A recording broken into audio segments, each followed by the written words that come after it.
What's going on, Knee Unit? This is a Skull Nation meeting. Ooh, sorry about that. This is a Skull Nation meeting. Don't start yet. This is a Skull Nation meeting. You know what I'm saying? By yours truly, Maverick the Enigma. Bringing you back to another Skull Nation preview, aka a Maverick, as we're going to read into a Realistic Randy's breakdown of a preview of the Vikings and the Packers. I watched the NFL preview. They were split down the middle. 5 said Vikings, the other 5 said Packers. We are rolling into Arabian territory. We haven't been on the road since we won. Going to Lambeau against division rival Green Bay. Let's see if Randy covers everything and see if I have anything to add. I'm going to this no notes, all freestyle. So let's go. Off the top of the dome. No notes. You can't help but not like this guy's content. Packers week, Vikings versus Packers at Lambeau Field. Vikings on an absolute heater trying to go 4-0. Them along with the Buffalo Bills, the 2 hottest teams in the league. But it's time to refocus, as this video is brought to you by BetUS Sportsbook and Casino. Vikings, despite them kicking all sorts of ass, they are 3-point underdogs. Okay, whatever. And the talk I secretly like it when the Vikings are underdogs. of this game, for the most part, I can just see it right now, is going to be, are the Packers, are they going to play Jordan Love? Is he going to be healthy enough to play? He's trending towards playing. Or is it all smoke and mirrors to get the Vikings off guard? And are they going to end up playing Malik Willis? I don't even give a damn about that. Whether it's Jordan Love or Malik Willis, I'm taking the Vikings to get this win. Because the key matchup for me is a coaching showdown. Brian Flores versus Matt LaFleur. LaFleur, well respected across the league, obviously. LaFleur's biggest weakness is late game decision making. And we've seen reflections of this in the playoffs. When he should be going for 7, he settles for 3 at the most inopportune times. Let's see if it'll reflect in this game. I hope Randy touches on that, because that's one of the things he probably won't mention. But that is one of the weaknesses of Matt LaFleur's coaching game. I will say that. Flores, he's also been respected too, but I would say based off of his performance so far in this early season, he has elevated himself to the likes of, I would say, Wayne Brady in the Chappelle Show skit years ago, whereas LaFleur sitting there minding his own business, chilling, and Flores pulls up. Break yourself, fool. And LaFleur goes, oh, snap, it's Brian Flores, son. The Packers have the 5th best offense, and that's with both Jordan Love and Malik Willis at quarterback.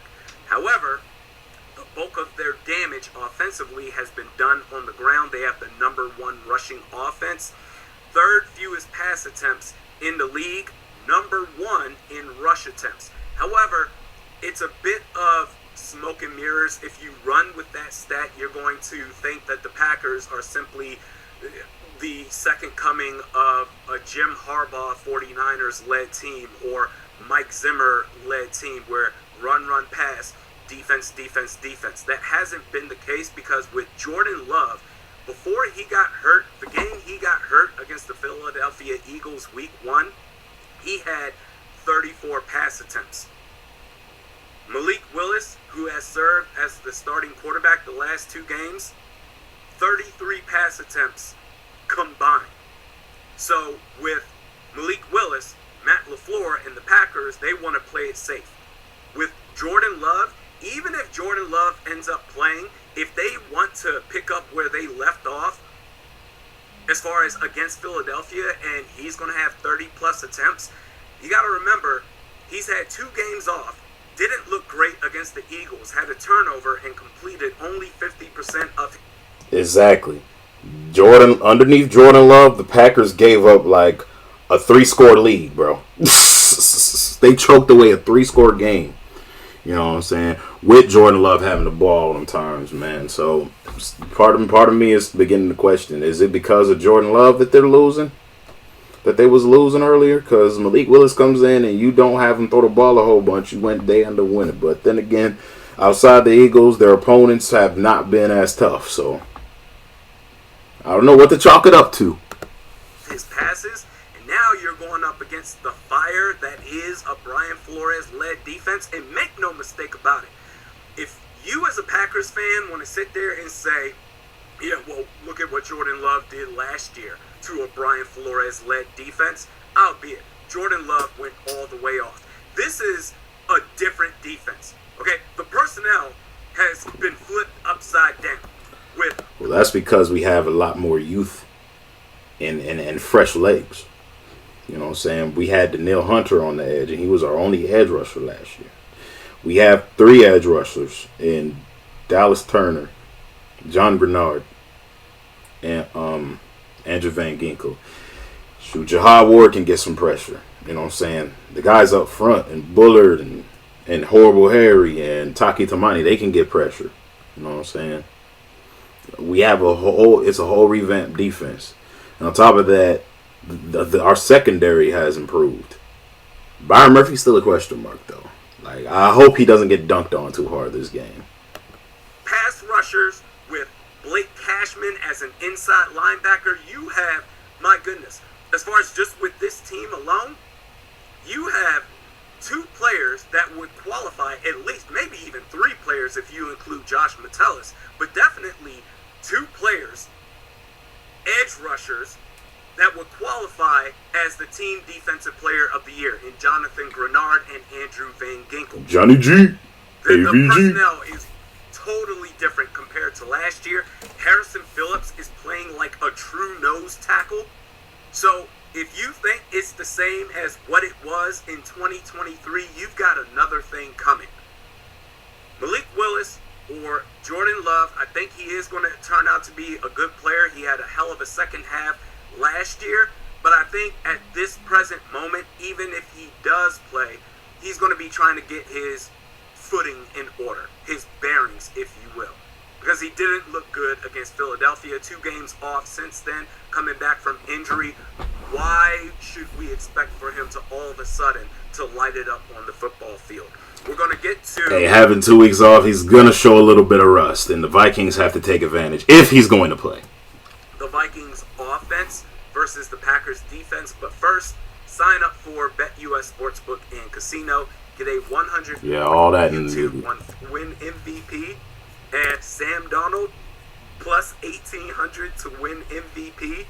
And if you want to take that bet right now, I wouldn't even blame you, because through the first 3 weeks of this football season, Sam Darnold is leading. Yeah, I'm not taking that bet. Sorry. The league in touchdown passes. We'll see how it goes the rest of the year, but plus 1,800, not bad. And before we get to the offense, actually, let's go over this injury report. So for the Vikings, Garrett Bradbury and Ivan Pace Jr. DNPs. Jordan Addison, we'll see if he comes back. LP. Jonathan Bullard, Kamu Grugier-Hill, also an LP. Josh Oliver, Dallas Turner, LPs as well. So that's a bit concerning. I would imagine that Brian Asamoah would have to fill in at inside linebacker next to Blake Cashman in the event that Ivan Pace Jr. and Grugier-Hill are unable to play in this one. On the Packers side, they've got Jair Alexander, Kenny Clark, Jordan Love, we talked about him, Luke Musgrave, Elton Jenkins, Josh rest. Myers, their center, Jaden Reed, Zach Tom, Carrington Valentine, all listed as limited participants.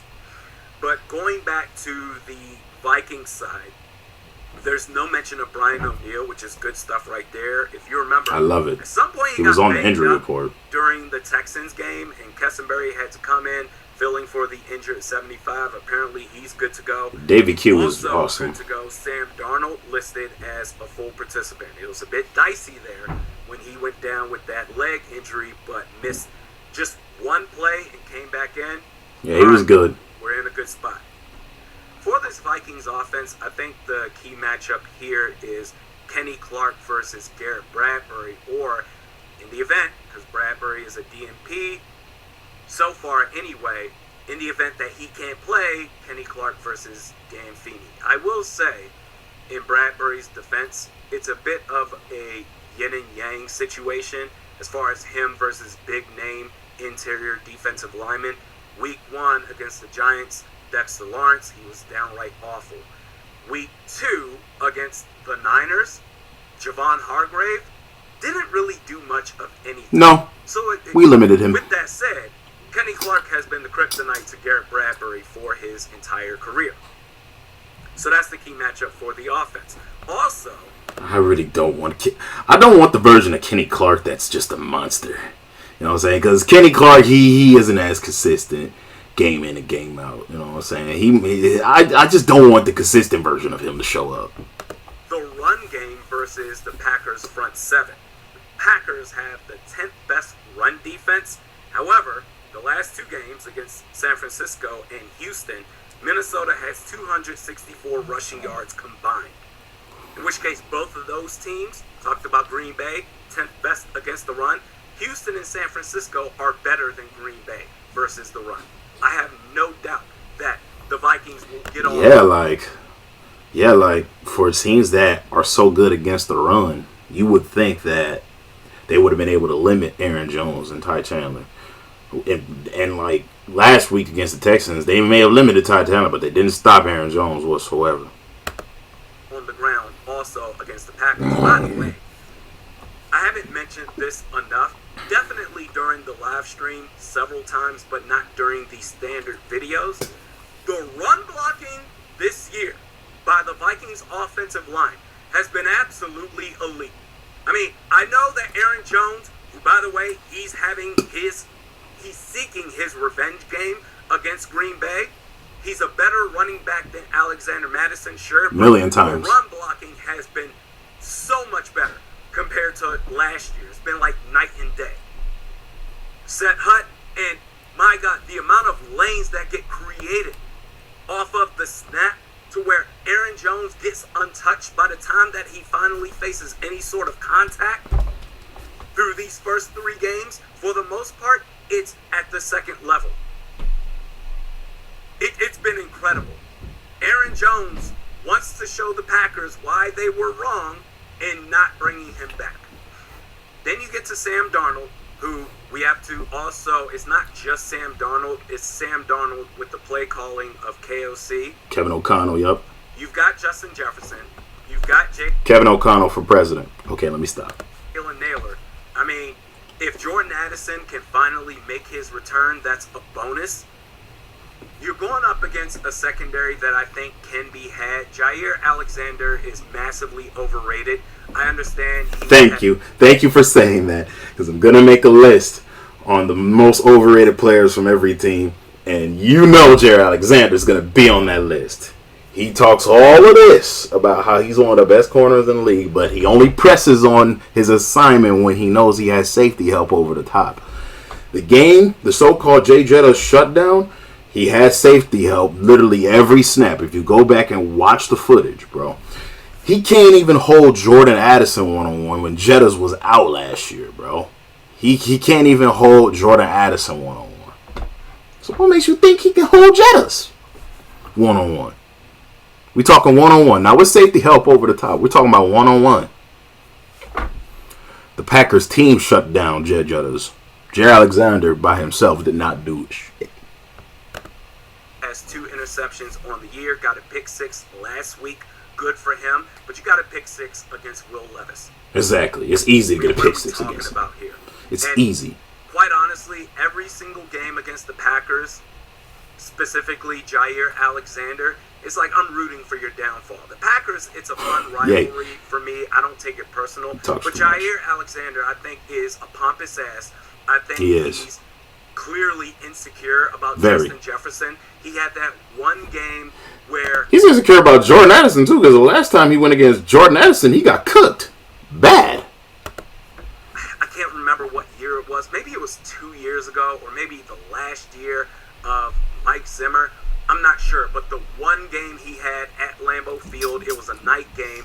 Jair Alexander, when the Packers secondary was bracketing Justin Jefferson, they were double, triple teaming 18, and he made a play against Justin Jefferson. I told you. Just doing the gritty and all that stuff, and that's all well and good, but clearly you get up there's an extra element to your play, or not even to your play, because I think you're ass, quite honestly.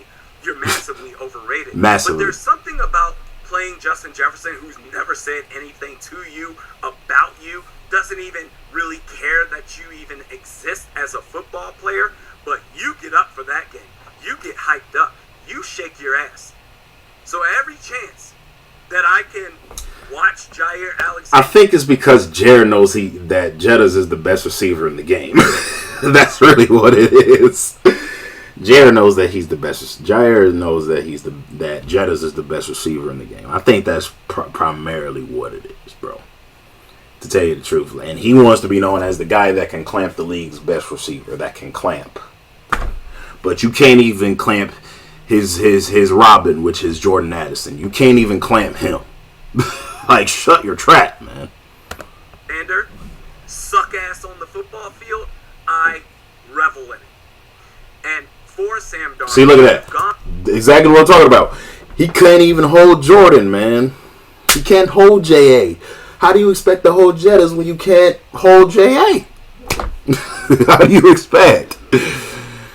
You know, especially when it comes to the vertical routes. Now, Jettas, he can beat you on them cuts. You know what I'm saying? But J.A., he can beat you vertically, you know, as well as cuts. Pick your poison. On up against good secondaries with San Francisco, with the Houston Texans. You can do the same here, even though this time it's going to be on the road. You also have to keep in mind their edge rushers in Rashawn Gary and Preston Smith. However, against our offensive tackles, we say this every single week, I believe in these guys. They're going to hold up their CD and Big Bry. There's only a few edge rushers, pass rushers, that I think can really take on our offensive tackles in Darisaw and Brian O'Neill.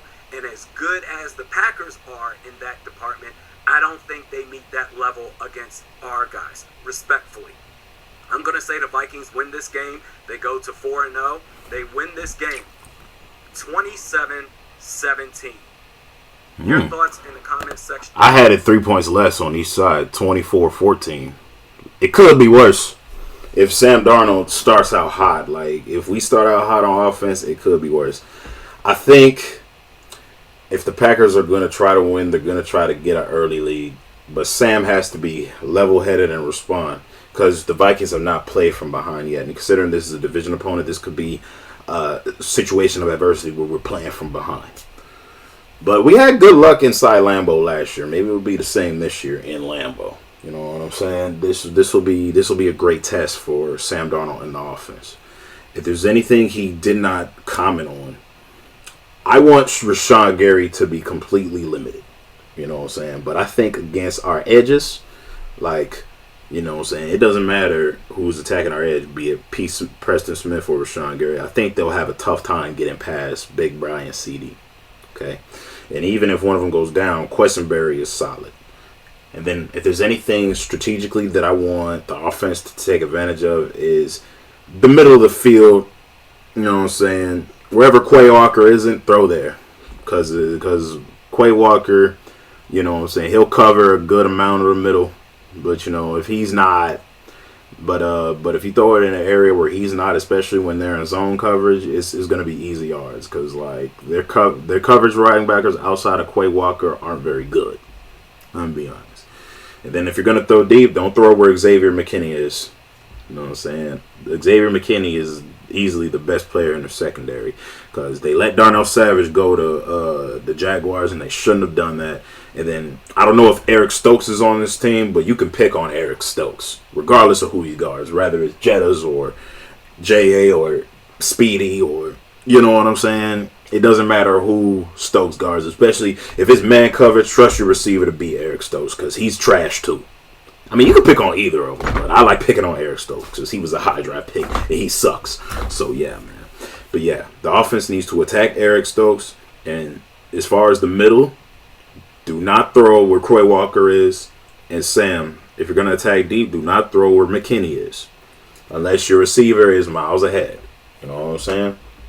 But I trust Sam Darnold, you know what I'm saying? I trust Yosemite Sam with that gun in his arm, you know what I'm saying? He's going to definitely still put up big yards, big numbers, you know what I'm saying? And then, like, if you're feeling pressure, especially coming from that middle, messing around, and Grumpy Garrett does a boo-boo and lets Kenny Clark get in the middle, you know what I'm saying, try to get out of on one of the edges and scramble for a few. You know what I'm saying? That's a couple things on offense I like to suggest. The defense, I'm not too concerned with because, let's be honest, and he didn't mention this at all. Let's be honest. Watson, Dobbs, Wicks, and Jaden Reed, and Croft and Musgrave, they're all B-level receivers and tight ends. This is a B-level receiving core that they got, man. I think they're going to do well. The only person, like Randy said, you need to worry about in that backfield is limiting Josh Jacobs. If you limit Josh Jacobs, you force Malik Willis / Jordan Love to throw the ball more. I think we're going to edge out a win. And like I said, 24-14. It's going to be tough. It's going to be gritty, but I think we can get it done. But with that being said, if you guys enjoyed this video, don't forget to leave a like, comment, and subscribe. Hit the notification bell so you know where I upload. And I'll see you all next week for the I think we're going to go up against the Jets in London, so I'll definitely be reacting to any previews of that as far as the Skull Nation meeting goes. Depending on what's going on this weekend, I may not stream Sunday for my reactions, but I'll let you know. You'll know if I stream or not. But anyway, I love you all. See y'all soon. Deuces.